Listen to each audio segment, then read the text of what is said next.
Untuk kamu yang suka musik, lebih pilih mana? Putar lagu via Spotify atau MP3 bawaan HP? Ini adalah kisah seorang warga Swedia merevolusi industri musik. Berawal dari seorang laki-laki bernama Daniel Ek yang terinspirasi oleh Napster, sebuah aplikasi sharing file mirip ShareIt.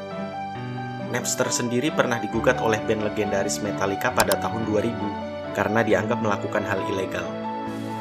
Idenya cukup sederhana, yaitu membuat perpustakaan khusus musik, di mana pengguna dapat memainkan musik dengan iklan di dalamnya. Hasil dari iklan akan dibagi dua dengan artis atau label rekaman, sebuah win-win solution menurut Daniel. Dan untuk membuat produk yang legal, tentunya harus dengan cara yang legal juga bukan? Daniel yang terlalu pede berpikiran jika perusahaan rekaman akan setuju dengan idenya, ternyata salah besar. Pada awalnya, banyak perusahaan rekaman tidak setuju dengan ide Daniel, bahkan cenderung menentang. Tahun 2006, Daniel yang belum menyerah, mengajak mantan kliennya, seorang pengusaha bernama Martin Lorenzon. Tempat dia pernah menjual website bernama @Vertigo. Mereka berdua mulai membangun prototipe Spotify. Lucunya, meskipun tujuan Spotify mencegah piracy atau pembajakan lagu, mereka justru melakukan hal sebaliknya. Tapi jujur saja, posisi Daniel saat itu sebuah dilema. Sama seperti telur dan ayam, mana yang lebih dulu? Maksudnya, bagaimana cara meyakinkan perusahaan rekaman tanpa prototipe? Lalu bagaimana membangun prototipe tanpa adanya musik?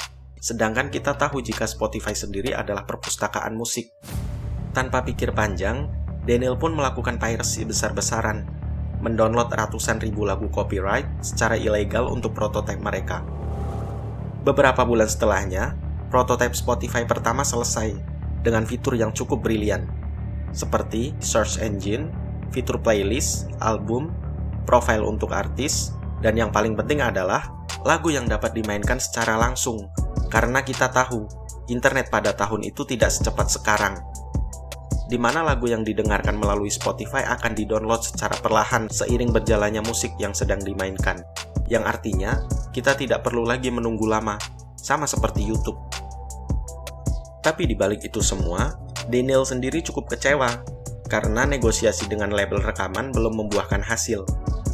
Ada 3 perusahaan yang mendominasi industri musik saat itu, yaitu Sony, Warner, dan Universal. Daniel percaya bahwa ketiganya adalah kunci kesuksesan yang Spotify butuhkan. Setelah beberapa kali melakukan lobby, mereka marah karena Daniel melakukan piracy untuk membangun prototipenya. Bahkan hampir hilang ketertarikan ketika mendengar kata free, karena pada dasarnya, perusahaan rekaman menginginkan jika pendengar membeli lagu secara langsung tanpa adanya pihak ketiga, apalagi iklan. Setelah negosiasi alot, Daniel akhirnya setuju mengeluarkan versi berbayar. Pengguna diharuskan membayar biaya langganan untuk bisa menggunakan Spotify tanpa terganggu iklan. Daniel juga setuju jika perusahaan rekaman dan penerbit akan mendapatkan 70% dari total revenue. Berita baiknya, itu artinya Spotify telah mendapat izin untuk menggunakan musiknya secara legal di platform mereka, terutama di wilayah Eropa. Tahun 2008, Spotify pertama akhirnya rilis. Mereka menghapus lagu-lagu yang tidak memiliki izin di platform mereka, dengan harapan jika kedepannya perusahaan lain akan ikut bergabung di sana. Namun prediksi Daniel lagi-lagi salah.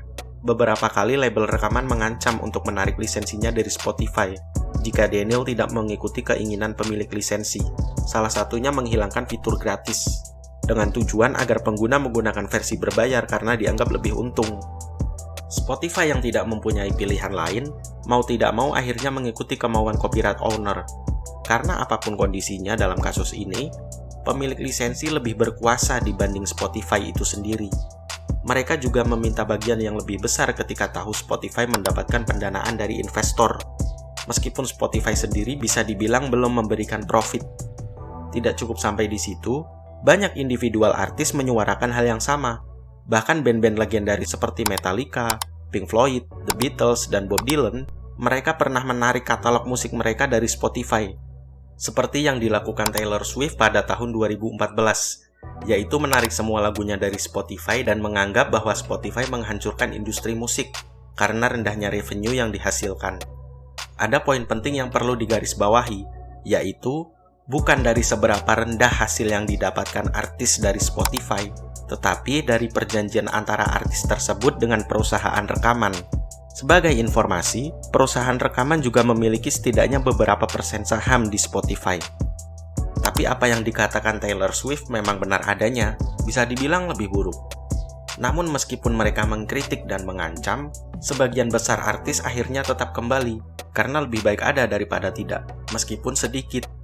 Dan jangan salah, meskipun beberapa artis mendapatkan penghasilan rendah dari Spotify, namun di luar itu, mereka mendapatkan banyak cuan dari brand-brand terkenal berkat engagement dari Spotify. Hingga tahun 2011, Spotify berhasil mendapatkan 1 juta pelanggan berbayar. Pertanyaannya sekarang, apakah Spotify sudah mendapatkan profit yang layak atau hanya menang popularitas? Ketika Apple Music mulai rilis, persaingan baru dimulai. Apple pernah beberapa kali sengaja membuat update Spotify di App Store menjadi lambat. Apple bahkan mendapatkan komisi dari Spotify ketika pengguna melakukan upgrade subscription. Banyak pesaing lain mulai muncul, seperti Amazon Music, YouTube Music, dan Google Music. Spotify sendiri mampu bertahan karena adanya fitur free trial selama 3 bulan, karena terbukti efektif menarik pengguna baru meskipun harus merugi. Lalu apa jadinya jika lisensi musik Spotify dicabut? Well, kabar baiknya, Daniel mempunyai 2 solusi, dan kabar buruknya, keduanya akan membuat kontroversi. Yang pertama, tahun 2019, Spotify menginvestasikan pada fitur podcast. Mereka membuat kesepakatan dengan tokoh-tokoh ternama seperti Obama, Joe Rogan, dan DC Comics. Mereka juga membeli Anchor, sebuah platform khusus podcast sebesar $100 juta. Idenya cukup sederhana, yaitu supaya Spotify memiliki konten itu sendiri. Sedangkan yang kedua, Spotify memberikan personalisasi musik kepada pengguna. Gunanya untuk memudahkan menemukan musik yang pernah mereka dengar dengan memperkenalkan fitur Discover Weekly pada tahun 2015. Hal itu cukup sukses hingga akhirnya muncul fitur serupa, seperti Rilis Radar. Kedua solusi tersebut sukses membuat kontroversi. Algoritma baru Spotify dianggap curang karena mencuri spot playlist. Banyak artis tidak dikenal justru menjadi trending dalam playlist besar Spotify dan dianggap merugikan perusahaan rekaman dan artis. Yang artinya, Spotify membayar biaya lisensi lebih murah untuk artis tersebut. Dan yang lebih buruk, jika kita mencari nama artis tersebut di Google, maka hasilnya nothing. Tidak ditemukan alias kosong, termasuk sosial media dan sejenisnya. Lagu dengan jutaan pendengar, tapi identitas pemilik tidak ada. Aneh bukan? Usut punya usut, ternyata diam-diam Spotify bekerja sama dengan Epidemic Sounds, perusahaan penyedia soundtrack bebas royalti dari negara yang sama. Spotify juga mengembangkan artificial intelligence untuk membuat musik, sehingga mereka tidak perlu lagi membayar mahal untuk lisensi musik di masa depan, dan tentunya dengan cuan yang melimpah. Sadar atau tidak, Spotify sendiri bisa mencurangi industri musik. Mereka merekomendasikan artis pendatang baru menjadi trending, dengan cara memposisikan lagu dari artis tersebut di playlist besar tertentu, tentunya dengan membayar biaya promosi kepada Spotify. Makin cuan bukan? Semakin tingginya biaya yang dikeluarkan, semakin tinggi juga rating lagu mereka di Spotify. Itu sebabnya, top chart Spotify sekarang berbeda jauh dengan Spotify beberapa tahun lalu. Kami sendiri berpendapat jika top chart Spotify lama lebih baik dibandingkan sekarang. Pada akhirnya, Spotify sendiri telah bertransformasi dari platform yang awalnya mendistribusikan musik menjadi platform yang mengontrol musik itu sendiri. Jadi, apa pendapat kamu tentang Spotify? Akankah Spotify terus merekomendasikan lagu-lagu autotune menjadi viral? Tulis pendapat kamu di kolom komentar. Dan jangan lupa untuk like, share, dan subscribe jika video ini bermanfaat, dan sampai jumpa di video selanjutnya. Terima kasih.